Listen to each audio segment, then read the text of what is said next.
อ๋อเธอยังไม่ได้อาบน้ำนี่ว่ายังแต่แปรงฟันอะไรแล้วล้างหน้าแต่ว่าทันเชียร์อยู่แล้วป่ะทันอยู่แล้ว1,000,000%ฮะไม่ใช่100 ล้านดูเก่งในกันนะดูว่าสีอะไรวันนี้เมื่อก่อนตอนอยู่โรงเรียนเพื่อนชอบบอกใส่เกงในสีชมพูแม่ซื้อให้ลายสตรอเบอรี่อะไรเงี้ยเชียร์ก็จะไปตีเชียร์ต้องบอกแม่ว่าแม่อย่าซื้อกางเกงในสีชมพูให้เชียร์เพื่อนหัวเราะคืออาเชียร์ทำหกสูงอ่ะมันเห็นนะตัวเองจะไปบ้าเพื่อนได้ไงก็ตัวเองใส่จริงเชียร์ต้องบอกแม่ว่าอย่าซื้อสีชมพูถึงแม่จะมีอยากมีลูกสาวก็คือแต่ออกไม่พวกนั้นเขาก็ไม่รู้ไงว่าไม่ควรล้อจริงต้องบอกว่าตอนหลังก็ใส่เป็นสีดำแม่เราชอบเด็กผู้หญิงเขาก็เลยแต่เราเกิดมาเป็นผู้ชายใช่ใช่เตรียมไว้ไงแต่เดี๋ยวนี้รู้หมดแล้วนะผู้ชายผู้หญิงก่อนไม่ใช่ว่าเมื่อก่อนไม่รู้ไงต้องออกมาคลอดแล้วทดลองให้ดูเมื่อก่อนต้องออกมาตอนนี้มันเอ็กซเรย์ได้ตาเดี๋ยวเชียร์ขอล้างมือก่อนถึงจะทันนะ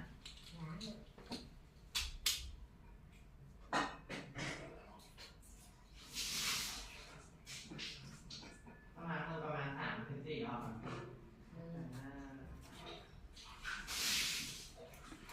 มาปลูกอาหารเสร็จทำยูทูบไม่ได้ตอนเมื่อคืนวันเชิญยุงก็กัดเชียร์แล้วเมื่อคืนมันก็กัดเชียร์อีก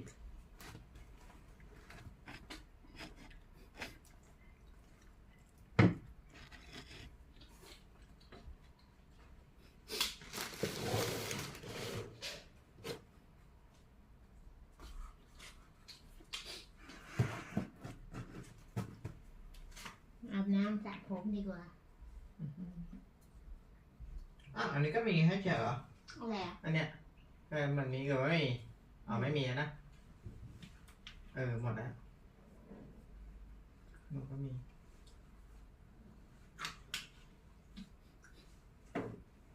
อันนี้น่าจะหมดแล้วอันไหนหมดก็ไปโยนลงขยะเลย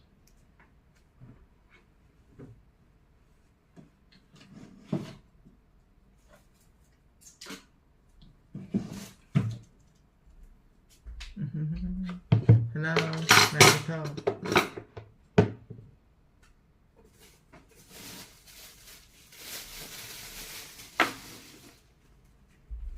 ผ้าเช็ดผมแล้วไม่เห็นทำตัวเองผ้าอะไรผ้าเช็ดผม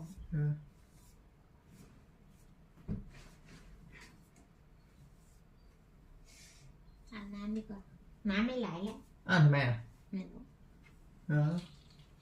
อีกแล้วเหรอพ่อไม่อยู่ทุกทีเวลาพ่ออยู่ไม่เป็นพ่อเขาไม่ทำระบบไว้นะ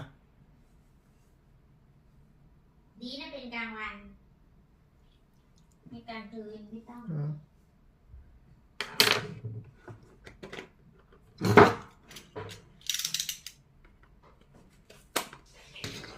ยูเดสเซอร์บี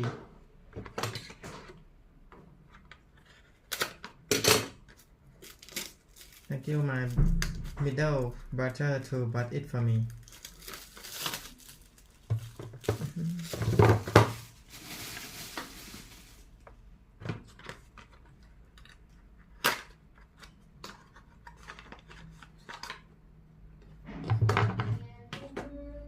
Oh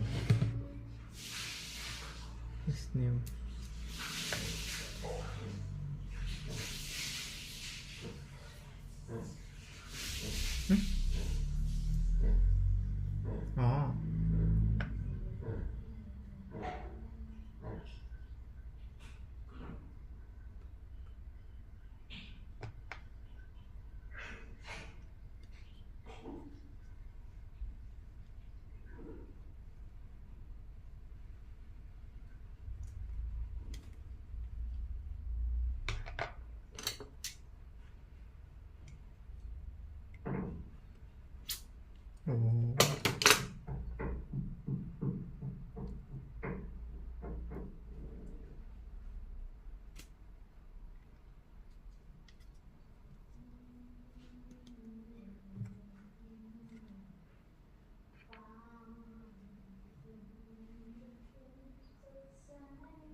รั่มวิตามินซี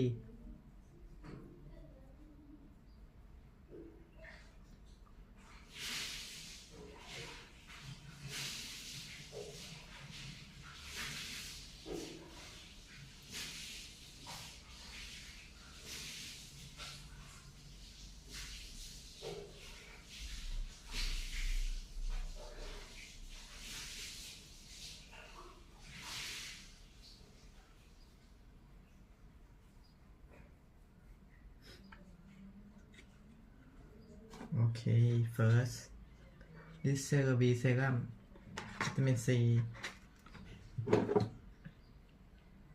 go on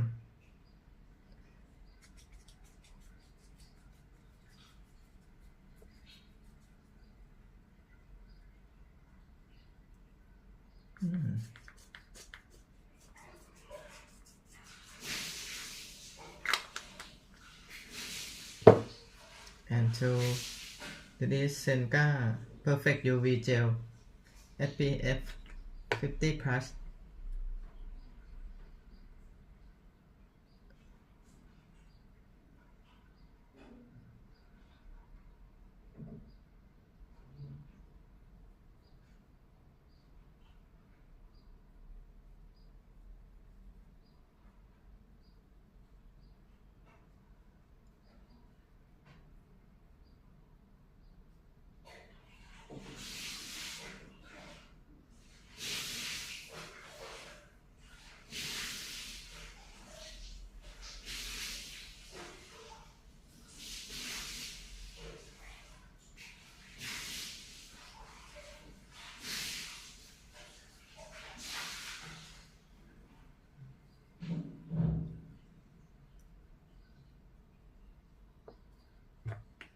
okay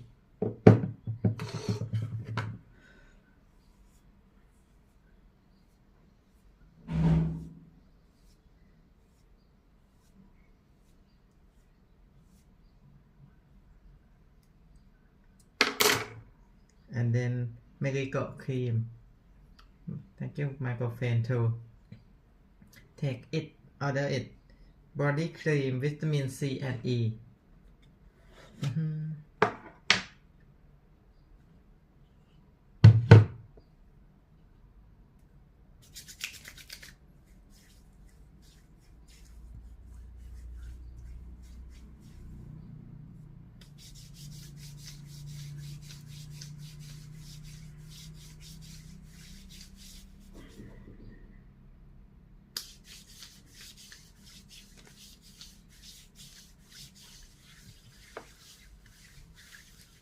โ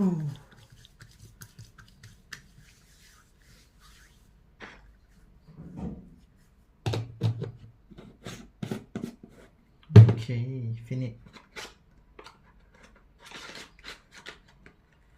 finish skin care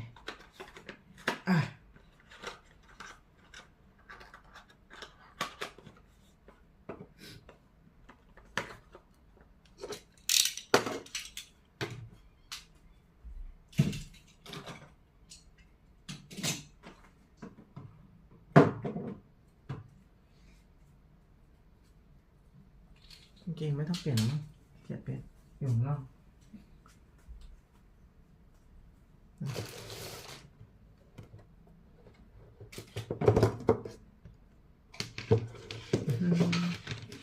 My perfect diet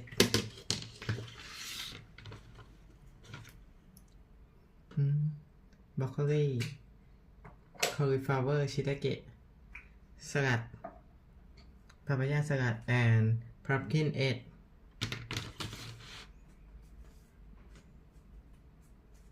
1 2 3 4 5 6 7 8 9 10 11 12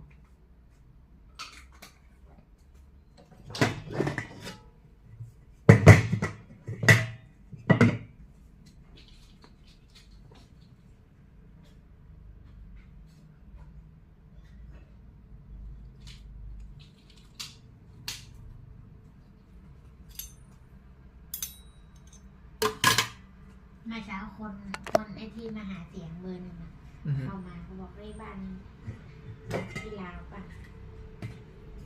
ช่พ่อไม่อยู่เขาบอกฝากใบนั่นน่ะ2 อันบอกสออะไรไม่รู้สอจอสอสอ เหรอ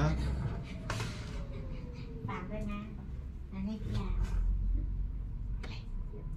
สอจอสอสอ แสดงว่าเขารู้จักพ่อ ไม่รู้ดิก็คนแถวนี้ก็ต้องรู้จักอยู่แล้ว อืม เจบอกพ่อชอบออกงานสังคมนี่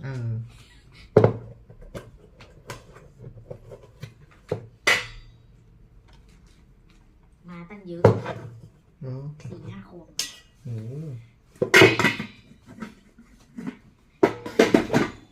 เบอร์หนึ่ง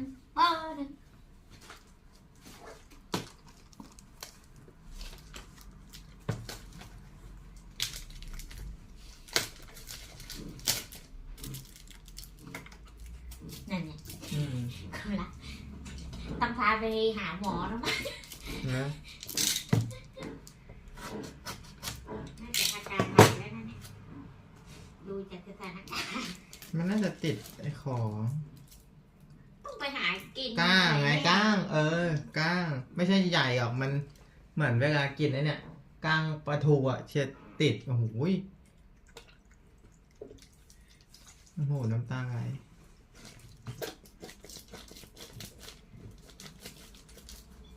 ถ้าเขาพูดได้ก็คงบอกเชียร์ช่วยหน่อย ต้องจบอ่ะ เขาพูดไม่ได้พาเราไปหาหมอ เราไม่ไหวแล้วตั้งแต่ตี 3 ตั้งแต่ตี 3เลยเหรอ ก็ต้องเสียงดังตั้งแต่ตอนเช้าแล้ว โอ้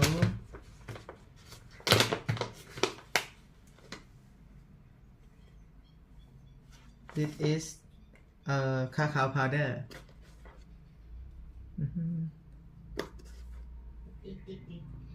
I put into banana it's become choco banana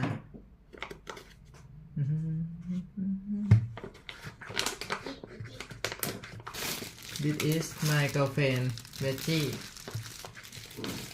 and sticky rice ขอรักเป็นอะไรอ่ะโดนอะไร This is my girlfriend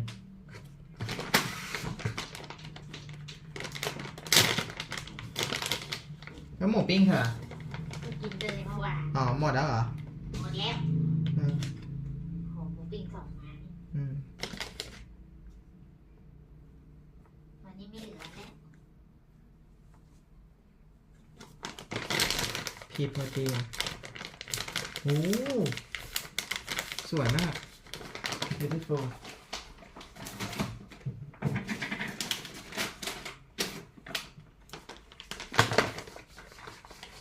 My girlfriend is very beautiful today วิธีผม ไหนหอมไหม นั่นแหละ เดี๋ยวหอมอ่ะ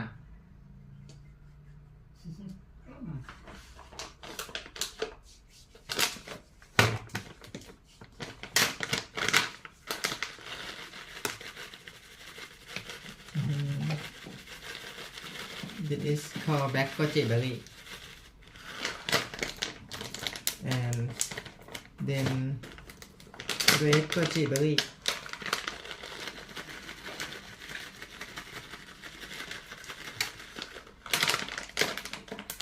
เพื่อเทียบไอ้ปอดแตงโมนะแล้วก็อัลมอนด์โอเค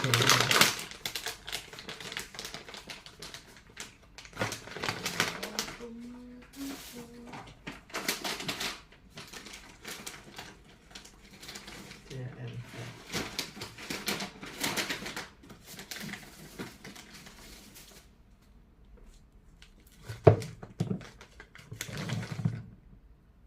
What time it is now? 11:23 Chia seed Healthiest meal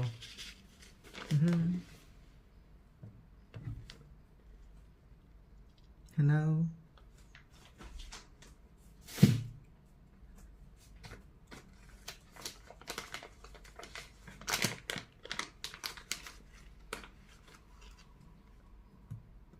and post golden faxes.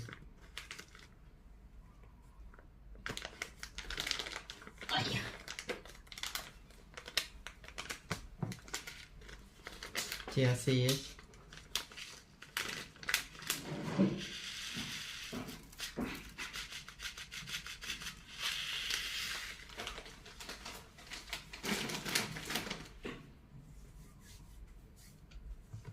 Mm-hmm.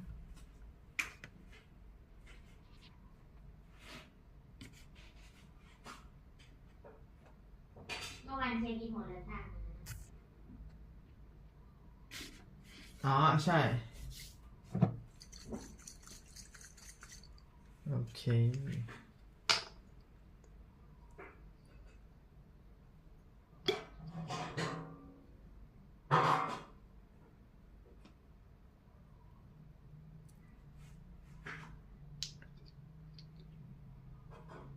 Apple cider vinegar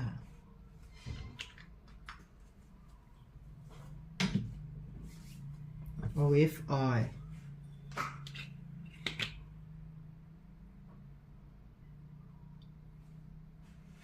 okay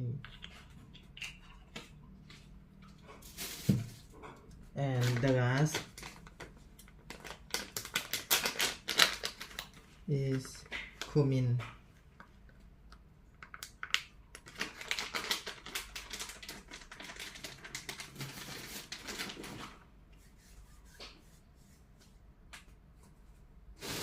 and the last step is strawberry. Mm-hmm.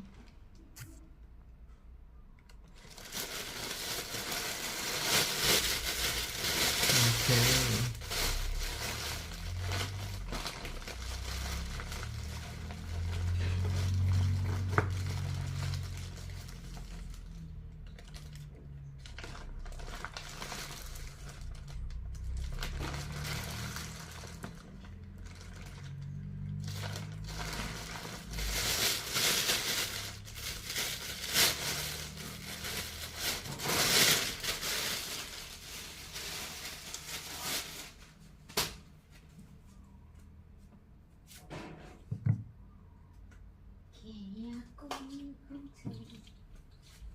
Do-do-do.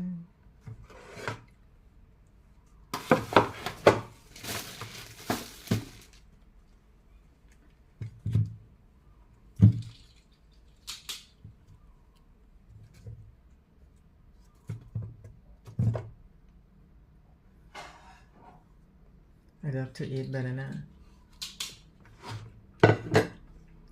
เอ้ยของเธอ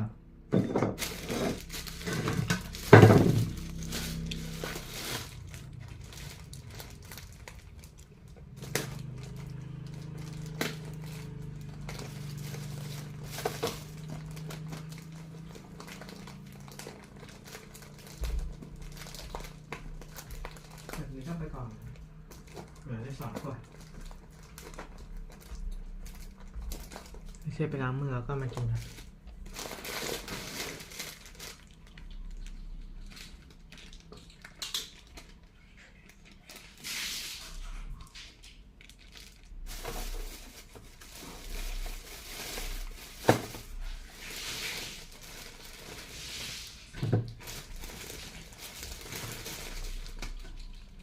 โอ้โอ้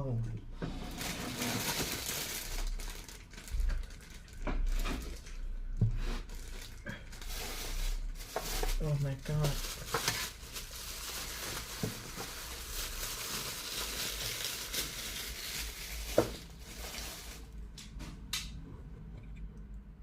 บานาน่าทวิน everyone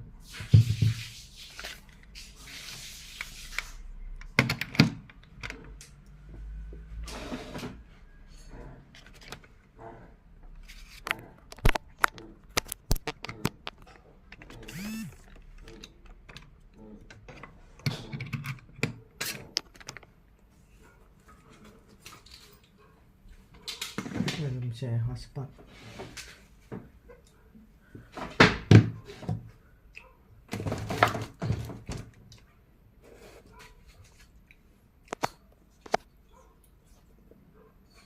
โ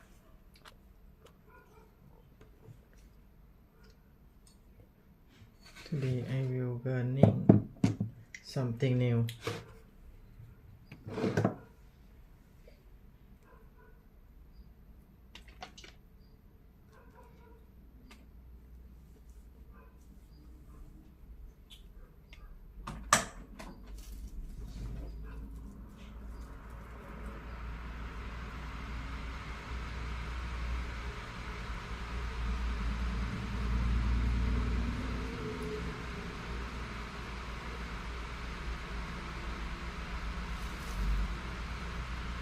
The world needs robots. The technology of building general humanoid robots, which is going to be the most useful, of course, because we build a world around ourselves. That technology is incredibly hard to do. But for the very first time, with transformers and these large language models and the breakthroughs that we're seeing with foundation models, we finally have the technology necessary, we think, to be able to make a real contribution in this area. Jensen, you led NVIDIA through gaming and so many AI breakthroughs.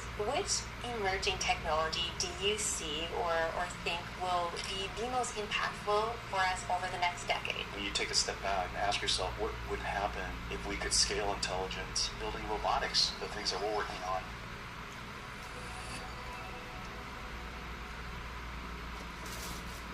Hi, Jensen. Thanks for taking the time to chat with me today. I'm happy to be here. You made some groundbreaking announcements at CES, and in particular, one area I'm very curious about is robotics. What excites you the most about the possibilities when it comes to robotics now with tools such as Cosmos or World Foundational Models? We're at an incredible time with robotics. The critical technologies necessary to build general humanoid robotics is just around the corner. And one of the critical pieces of technology is an AI model that understands the world.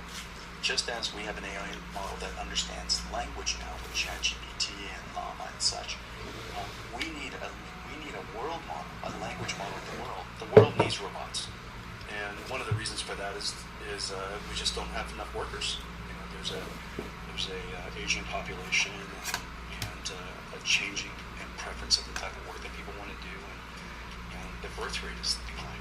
The world needs more workers, and so the timing is really relatively imperative that we have robotic systems. The technology of building general humanoid robots, which is going to be the most useful, of course, because we build a world around ourselves.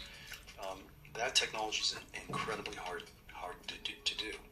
But for the very first time, with transformers and these large language models and the breakthroughs that we're seeing with foundation models, we finally have the technology necessary, we think, to be able to make a real contribution in this area. There are several things that we have to bring together.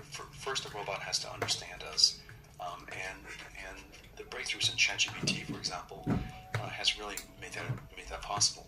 But what's missing is that we now need AI that understands the physical world. It has to understand the dynamics of the physical world, like gravity, inertia, and friction.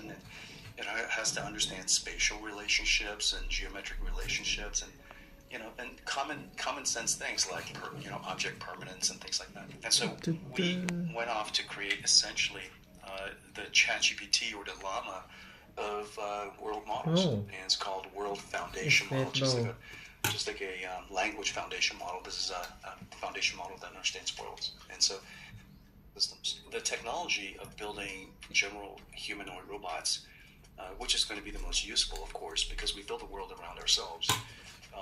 That technology is incredibly hard to do.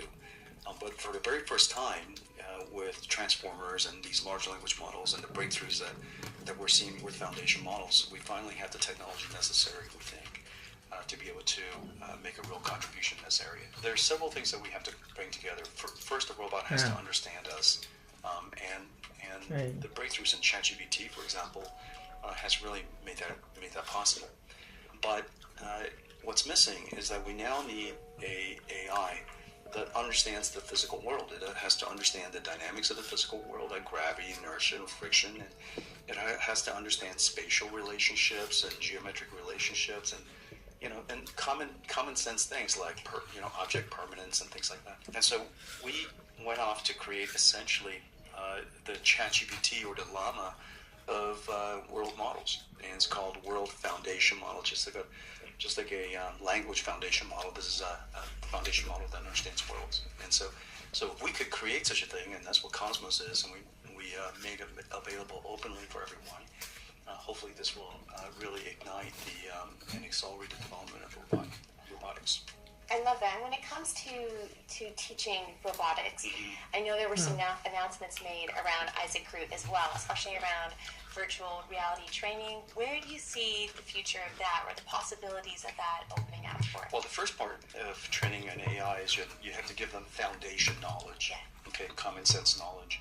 The second part is you have to fine-tune them in skills. You have to teach them things, and the way you teach a general robotics is kind of like the way you teach a person. You show it to them, and so you use human demonstration, and you show them this is the way you pick up a glass.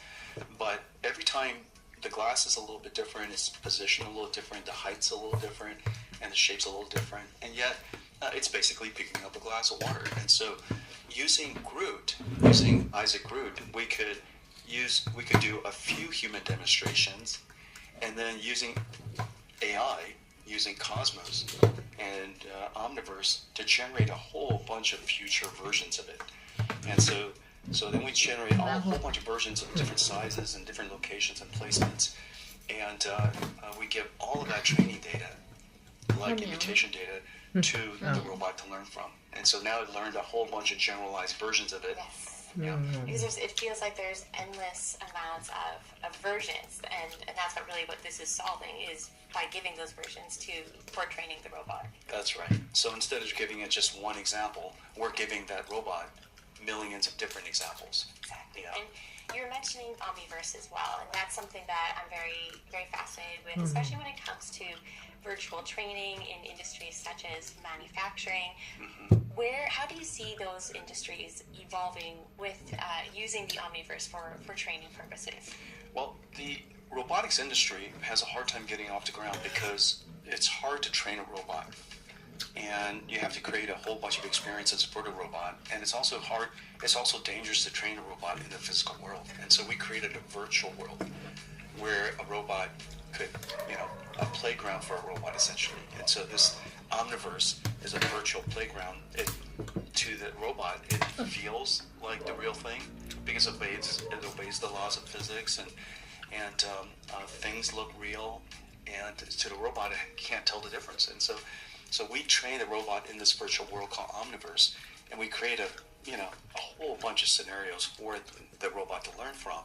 Now, when the robot learned how to be in Omniverse and do a task in Omniverse, we take that robot brain and we put it into the real robot.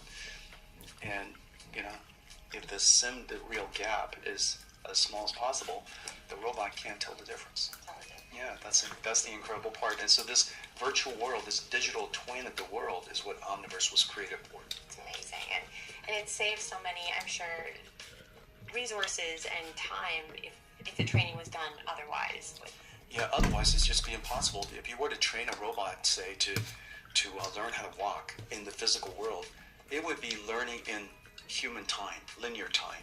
Yeah. But in Omniverse, we could create so many different multiverses, if you will, that the robot is learning in parallel, maybe 100,000 different ways.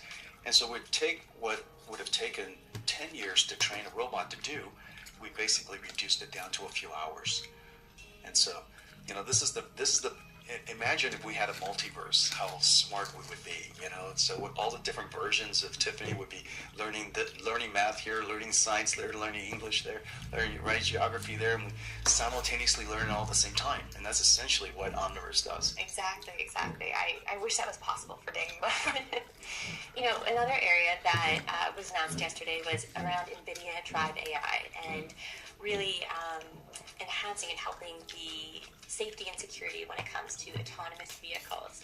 I know you also announced your partnership with Toyota as well, which is very exciting. Yeah, that was big news. Yeah, really big. They're the largest car company in the world. I know, it's very exciting. Where do you see that headed with NVIDIA Drive AI?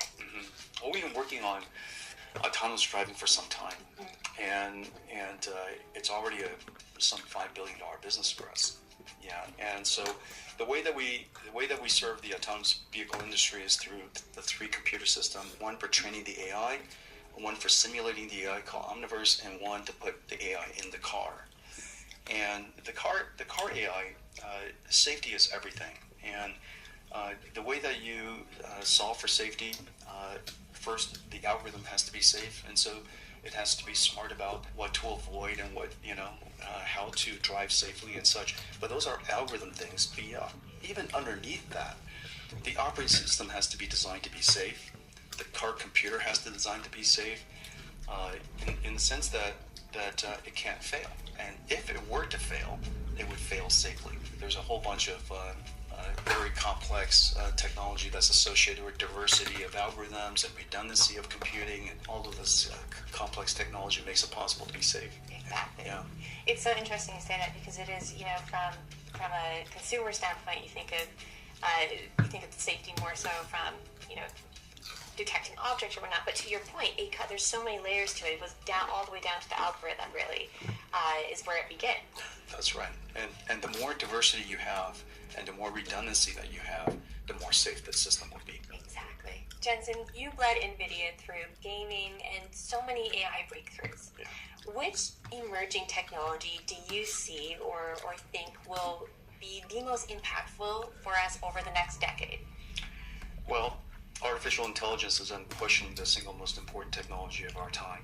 And when you take a step back and ask yourself what would happen if we could scale intelligence and apply it and channel that capability and direct it at healthcare for drug discovery, or figuring out how to deal with climate change, or just building robotics, for example, the things that we're working on, so that we could deal with the aging population, declining population, prevent and help alleviate the inflation that's going on everywhere by driving productivity into every single industry. There's just so many things that artificial intelligence is going to impact, and so that's why, as a company, we're all completely into it. Now, artificial intelligence affects all of our other businesses. From even though G-Force was really the vehicle that made artificial intelligence possible, AI has now gone back to G-Force and made computer graphics more amazing.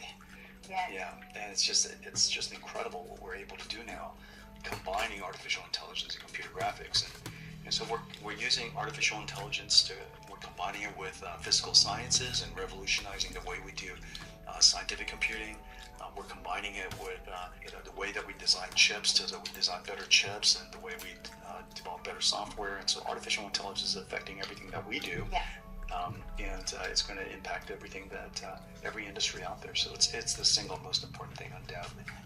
And that brings me to a question. I have a lot of followers or viewers on my channel who are either in computer science or working in technology, and a common question asked is, there's so many areas within tech that you can get into or kind of grow your career into.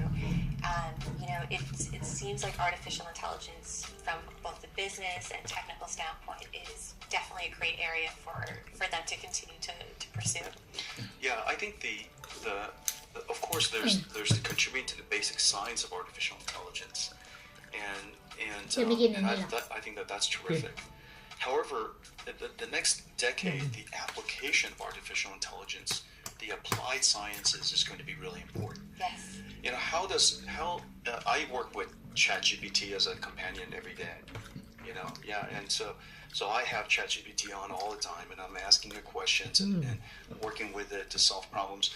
You have to learn how to interact with AI, and prompting, as you know, has a real art to it, and there's art and science associated with prompting. And so the way you interact with people, the way you interact with AIs, you're going to have to learn how to do that. And how do you apply AI to content creation? How do you apply AI to engineering, or how do you apply AI to software development, or how do you apply AI to marketing or finance or the legal profession? Whatever field that you're interested in, how do you apply AI to that?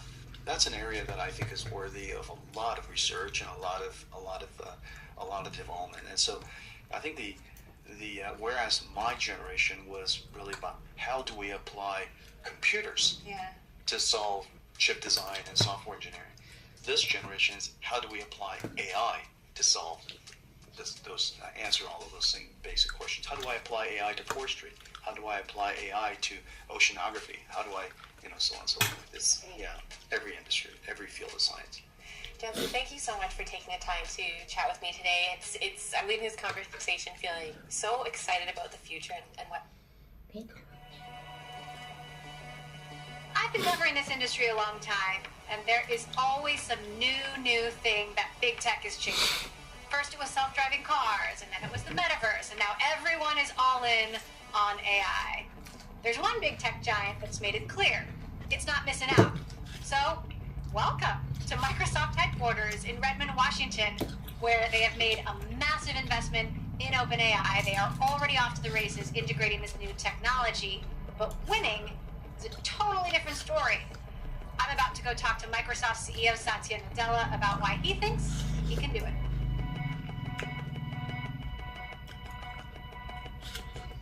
Thank you for coming. And I haven't seen you in person in so long. It's been ages.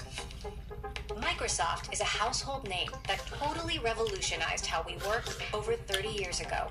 Windows, Word, Excel, PowerPoint. These products turned the software maker into a behemoth, put the big in big tech, and made Microsoft's co-founder Bill Gates and its next CEO Steve Ballmer billionaires. But in the 90s, the US government accused Microsoft of being a monopoly, and then the company settled a massive antitrust suit. For over a decade, Microsoft's stock flatlined.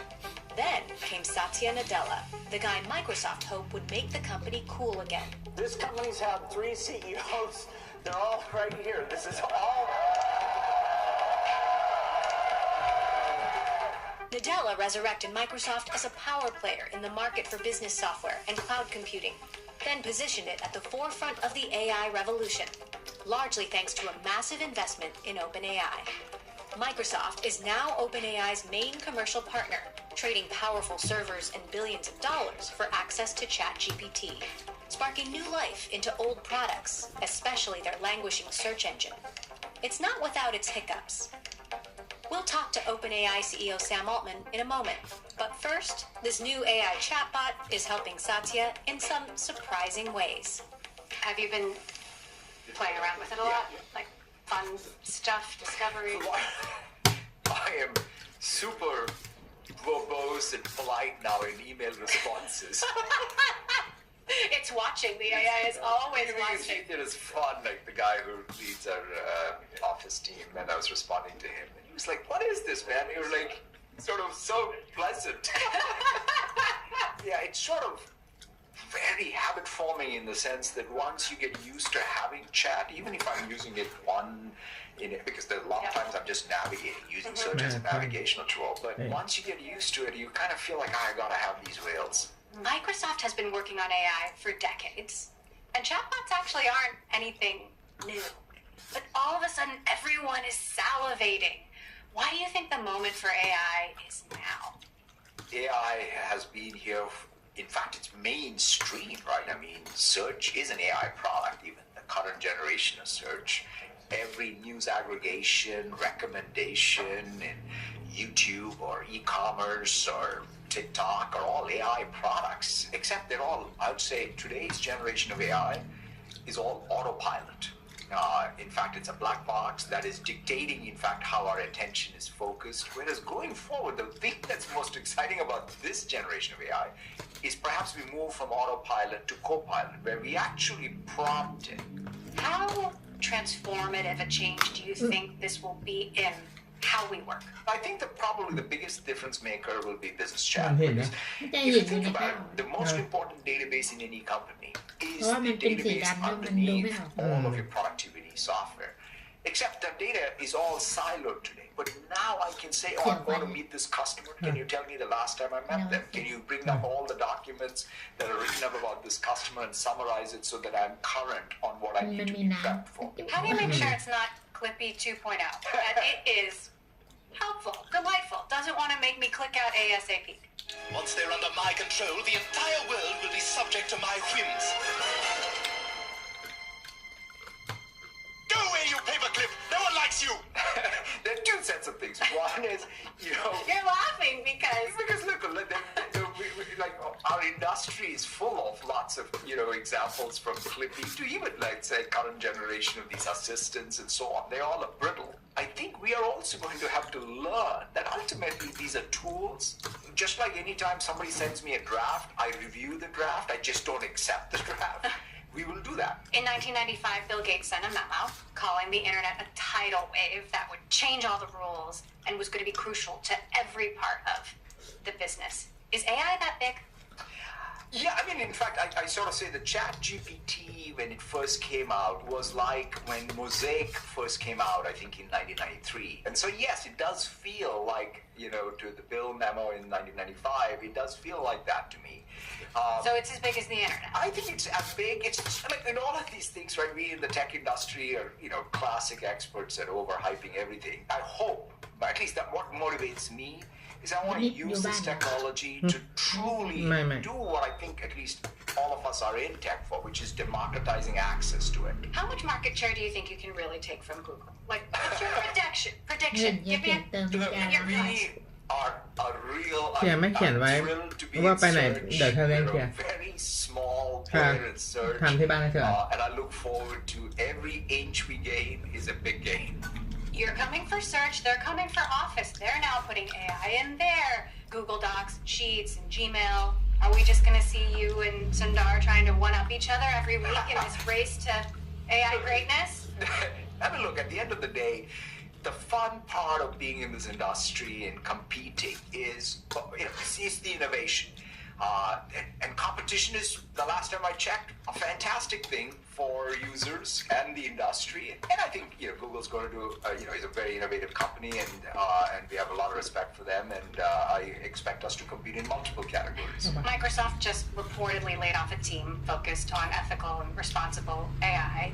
Meantime, you've got the Center for Humane Technology calling the race to AI a race to recklessness. How do you respond to that? This is no longer a side thing for Microsoft, right? Because in some sense, whether it's design, whether it's alignment, safety, ethics, it's kind of like saying quality, performance, and design, core design. So I can't have now an AI team on the side. It's all being mainstream. And then I think, if anything, debate, dialogue, and scrutiny on what is the space of innovation, is it really creating benefits for society? I think I'll welcome it. But in that context, let's also recognize, especially with this AI, well, why would we not asking ourselves, like, the AI that's already in our lives, and what is it doing? Right. There's a lot of AI that I don't even know what it's doing, and except I'm happily clicking away and accepting the recommendations. So why don't we, in fact, educate ourselves to ask all of what AI is doing in our lives and say how to do it safely and in an aligned way? I think a lot about my kids and how AI will have something that I don't, which is an infinite amount of time to spend with them, and how these chatbots are so friendly, and how quickly that could turn into an unhealthy relationship, or maybe it's nudging them to make a bad decision. That's a great point. As a parent, does any part of that scare you? So that's kind of one of the reasons why I think this moving from autopilot to this co-pilot hopefully gives us more control, whether it's as parents or more importantly even as children. We should of course be very, very watchful of what happens, but at the same time I think this generation of bots and this generation of AI probably just go from engagement to more giving us more agency to learn. I want to ask about jobs because obviously Microsoft makes software that helps people do their jobs, and I wonder if AI-laden software will put some people out of jobs. Sam Altman has this idea that AI is going to create this kind of utopia and generate wealth that's going to be enough to cut everyone a decent-sized check, but eliminate some jobs. Do you agree with that? Look, I mean, from Keynes to, I guess, Altman, they've all talked about the 2-day work week, and I'm looking forward to it. But the point is, yes, there's going to be some changes in jobs. There's going to be some places where there will be wage pressure. There will be opportunities for increased wages because of increased productivity. We should look at it all, and at the same time being very clear-eyed about any displacement risk. At the center of a potentially tectonic shift in job creation is Sam Altman. He's promised that AI will create a kind of utopia when it joins the workforce, while while also raising alarms about the dangers, signing his name to statements warning of the risk of extinction. For many, the upsides of AI are hard to believe. The fear that AI could take their jobs in part led to the prolonged writers and actors strike in Hollywood.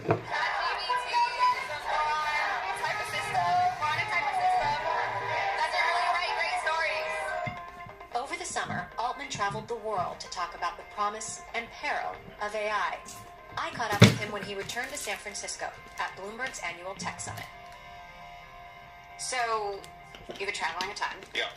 What's the, eat, sleep, meditate, yoga, tech routine?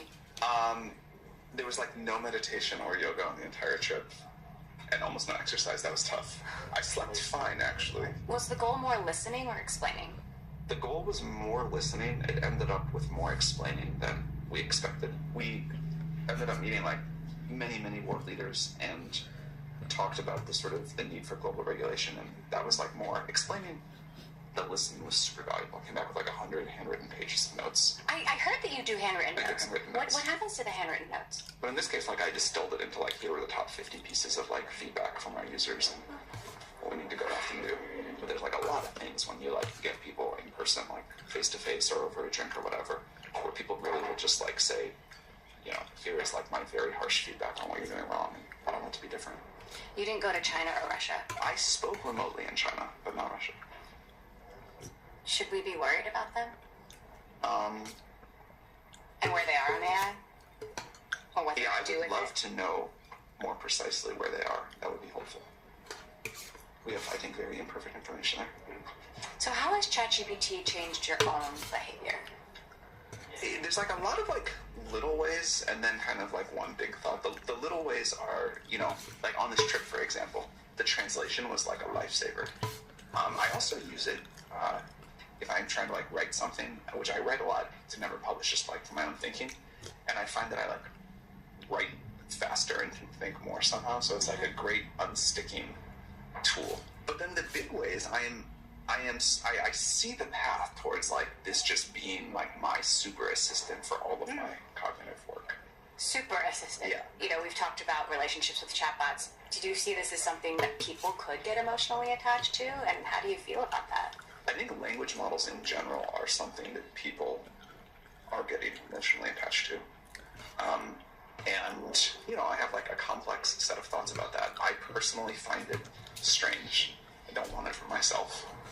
I have a lot of concerns. I don't want to be the kind of people telling other people what they can do with tech. But it seems to me something we need to be careful with. You've talked about...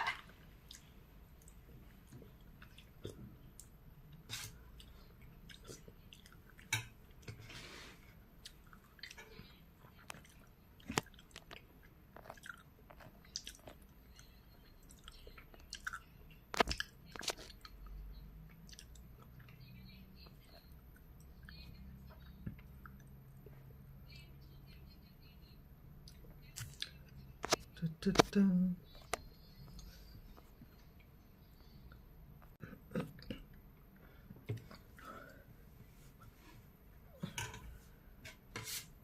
eating how Nutty you pudding. are constantly in rooms full of people going, holy...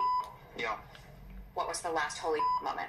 It was very interesting to get out of the SF echo chamber, whatever you want to call it, and see the ways in which the holy concerns were the same everywhere, and also the ways they're different. So everywhere, people are the rate of change seems really fast.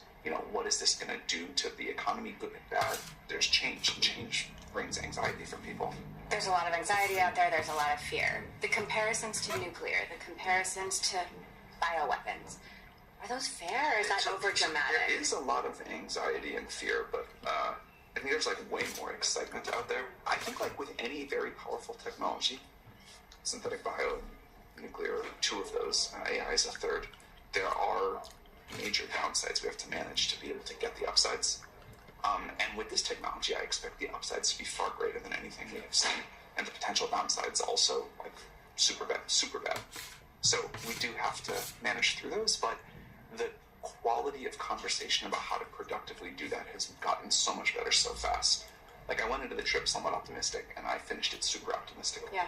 So is your bunker prepped and ready to go for the AI apocalypse? A bunker will not help anyone if there's an AI apocalypse, but I know that, like, you know, journalists seem to really love that story. I do love that story. I wouldn't overcorrect on, like, boyhood survival prep. As a Cub Scout, I like this stuff. Yeah. It's not going to help with AI. There's been this talk about the kill switch, the big red button. I hope it's clear that's a joke. It's clear it's a joke. Could you actually turn it off if you wanted to? Yeah, sure. I mean, we could, like, shut down our data centers or whatever, but I don't think that's what people mean by it. I think what we could do instead is all of the best practices we're starting to develop around how to build this safely. The safety tests, external audits, internal, external red teams, lots more stuff. Like, the way that it would be turned off in practice is not the dramatic, you know, gigantic switch from the movies that cuts the power, blah, blah, blah. It's that we have developed and are continuing to develop these rigorous safety practices. And that's what the kill switch actually looks like, but it's not as theatric. There is now a new competitive environment. For sure. And OpenAI is clearly the front runner. But who are you looking over your shoulder at? This is, like, not only a competitive environment, but I think this is probably the most competitive environment in tech right now. So we're sort of, like, looking at everybody, but I always, you know, given my background in startups, I directionally worry more about the people that we don't even know to look at yet that could come up with some really new idea we missed. Mm-hmm. How would you describe your relationship with Satya and Nadella? How much control they have? You know, I've heard people say, you know, Microsoft's just going to buy OpenAI. You're just making big tech bigger. The company's not for sale. Like, I don't know how to be more clear than that. Mm-hmm. We have a great relationship with them. I think it's that these, like, big major partnerships between tech companies usually don't work. This is an example of it working really well. We're, like, super grateful for it. Have you talked to Elon at all behind the scenes? Sometimes. Mm-hmm. What do you guys talk about? I mean, it's getting heated in the public. Yeah. I mean, we talk about, like, a super wide variety of important and totally trivial stuff. Why do you think he's so frustrated, or kind of? I mean, it's almost there's some attacking going on in a way. You should ask him. I would like to know. I'd like to better understand it. I don't think this is in the top, like, 100 most important things happening related to AI right now, for what it's worth. Is there any aspect of our lives that you think AI should never touch? My mom always used to say, never say never, never say always. Mm-hmm. And I think that's, like, generally good advice. If I made a prediction now, I'm sure it could end up being wrong in some subtle way. I think AI is going to touch most aspects of our lives, and then there will be some parts that stay surprisingly the same. Mm-hmm. But those kind of predictions are, like, humbling and very easy to get wrong. What do you think kids should be studying these days? Resilience, adaptability, a high rate of learning, creativity, certainly familiarity with the tools. Mm-hmm. So should kids still be learning how to code? Because I've heard people say, don't need to learn how to code anymore, just math, just biology. Well, I'm biased because I like coding, but I think you should learn to code. I don't write code very much anymore, although I randomly did yesterday. But learning to code was great as a way to learn how to think. And I think coding will still be important in the future. It's just going to change a little bit, or a lot. We have a new tool. What are we all going to do when we have nothing to do? I don't think we're ever going to have nothing to do. I think what we have to do may change. You know, like what you and I do for our jobs would not strike people from a few thousand years ago as real work. But we found new things to want and to do, and ways to feel useful to other people and get fulfillment and create. And that will never stop. But probably, I hope you and I look, you know, if we could look at the world a few hundred years in the future, be like, wow, those people have it so good. I can't believe they call this stuff work. It's so trivial. So we're not going to be all just laying on the beach eating bonbons. Some of us will, and more power to people who want to do that. Do you think, in your heart of hearts, that the world is going to be more fair and more equitable? I do. I think that technology is fundamentally an equalizing force. It needs partnership from society and institutions to get there. But if we can, my big picture, highest level, I'll zoom all the way out, view of the next decade is that the cost of intelligence and the cost of energy come way, way down. And if those two things happen, it helps everyone, which is great. But I think it lifts up the floor a lot. So where do you want to take OpenAI next? We want to keep making better and better, more capable models and make them available more widely and less expensive. What about the field of AI in general? There's many people working on this, so we don't get to take the field anywhere. But we're pretty happy with our contribution. Like, we think we have nudged the field in a way that we're proud of. So we're working on new things too. What are the new things? They're still in progress. Is there room for startups in this world? Totally. I mean, we were a startup not very long ago. But you're almost already an incumbent. Of course, but when we started, like, you could have asked the same question. In fact, people did. In fact, I myself wondered, like, is it possible to take on Google and DeepMind? Or have they already won? And they clearly haven't. Yeah, like, I think there's a lot of, it's always easy to sort of count yourself out as the startup. But startups keep doing their thing. Well, nobody's counting you out, so guess that's a good thing. I guess so.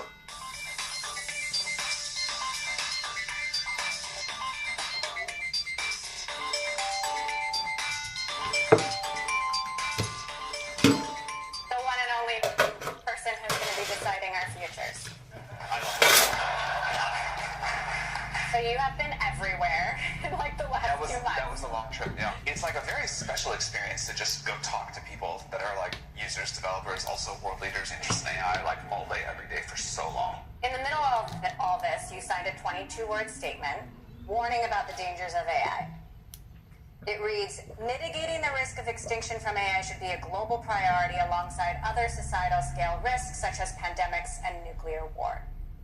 Connect the dots for us here. How do we get from a cool chatbot to the end of humanity? Well, we're planning not to. That's the hope. Like, you know, that's... But there's also the fear. I mean, I think there's many ways it could go wrong, but we work with powerful technology that can be used in dangerous ways very frequently in the world. And I think we've developed over the decades good safety system practices in many categories. It's not perfect, and this won't be perfect either. Things will go wrong. The main thing that I feel is important about this technology is that we are on an exponential curve, and a relatively steep one. And human intuition for exponential curves is like really bad in general. It clearly was not that important in our evolutionary history. And so I think we have to, given that we all have that weakness, I think we have to like really push ourselves to say, okay,